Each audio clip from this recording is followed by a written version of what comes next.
Thank you. Anywhere you go, it's just the community comes quickly. Like, what's your number? Put them in the WhatsApp group to know when people are playing. And then people say, I'm here, and then like, oh, I can go at 2:30. Okay, I'm off early on Friday, and they're like, and everybody's like, oh, I'm coming too. I'm coming. And by the time you know it, it's like 50 people in there. And then everybody get to know each other. You see the same people again and again and again. So from that aspect, it's a very community-driven, very socialization. I think it's a mental health issue in my mind, what people are doing with pickleball, because they just keep coming back and back. And it must be like they need that mental stimulation of doing something else than their normal routine of work and their normal life routine. This is something different. They play sport, they have fun. And one last thing I said is that my kids play soccer. I used to play soccer. I learned that from the mental health development, even at the older ages, it's one of the worst sports. It's not like boxing. But one of the best sports is paddle. Tennis, racquetball, pickleball. So it's good because it's a chess game. You're constantly focusing on eye coordination with your hand, your brain, figuring out what to do, what strategy. So that is, your brain is working many different ways. So that's really good for your mental health. Anyway. All right, so we're gonna go out on court. We're gonna start with a little dynamic stretch, and then we're gonna do some drills. So a lot of the things that we're gonna do is you and a partner. You might have 4 people on the court, but it could be that the drill is just you straight in front of the person in front of you. So you might want to be on the court with someone you like, you know, because you're gonna probably spend a lot of time with them today. All right, so I need 4 people. All right, just a couple quick stretches, right? All right, so feet shoulder width apart. We're just gonna take our hands up. We're gonna stretch out our back. We're gonna feel it in our shoulders and our back. Now we're gonna come down. We're gonna touch our toes if we can get close enough. And then back up. Now we're gonna take our knee, we're gonna pull it in. If you can keep good balance here.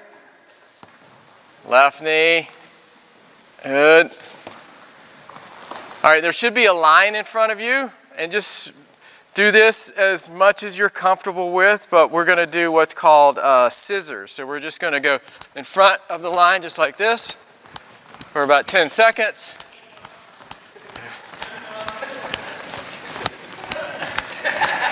All right. Now we're gonna turn the opposite way, and we're gonna do like slalom skiing, just like this.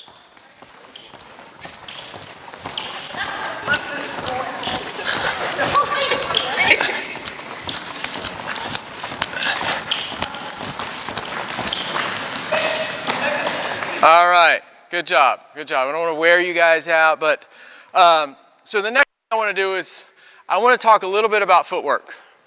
We need to take a deep dive in this, but there's a few footwork patterns, and if we practice them now, we won't have to correct you guys along the way. So the first thing I want you to get used to is just kind of active feet. So whatever you feel comfortable with, active feet. If you want to do a little boxing step, and then I want you to split. So we're going to go back to feet and split. So the split step, we're going to land a little bit wider than shoulder width apart, and we're going to land on the balls of our feet, and we're going to feel the ground. And this is really important in pickleball because we're not running distances like we do in tennis, but we have to take quick movements and quick steps. So the next thing we're going to do is we're going to go back to our ready steps, and we're going to split and then shuffle right, and then shuffle back. All right, ready steps, split, shuffle left, and shuffle back.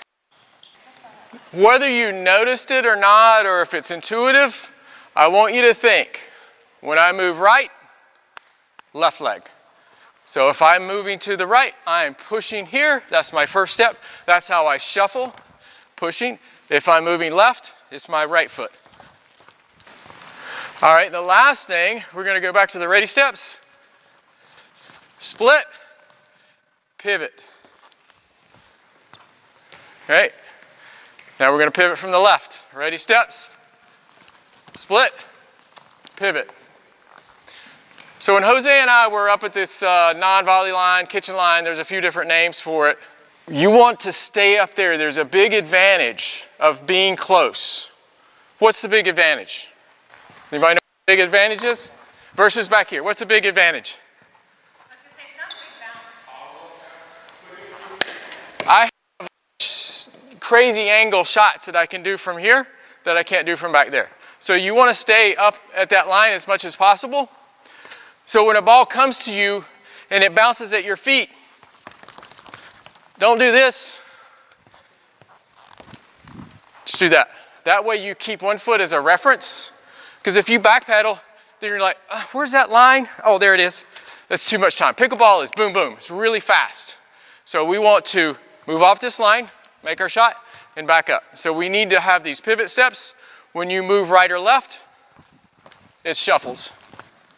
That way I can stay centered, because you never do know if you're going to take a forehand or backhand. You need to be pretty square. Now, I just contradicted myself, because the next drill, we're going to work on receiving to the right and receiving to the left. So we're good on the footwork. There's other footwork patterns, but for today, if we know pivots, splits, and shuffles, we're good, okay? The next thing we're going to do is everybody's going to take a ball as a twosome. And what I want you guys to do on this court, you're going to turn around and you're going to face, well, you can do it that way. That's fine. That's fine. Boom, boom. Here we go. Here we go. And here. I don't have a demo ball, but maybe I can explain it. Actually, Jose and I will demo. All right, so if I toss a ball to Jose, he's going to catch it right in front of him. That's a very intuitive thing. That's how we catch a ball. You throw a football, you're going to catch it like this. In tennis and in pickleball, we receive on the sides. That's not intuitive.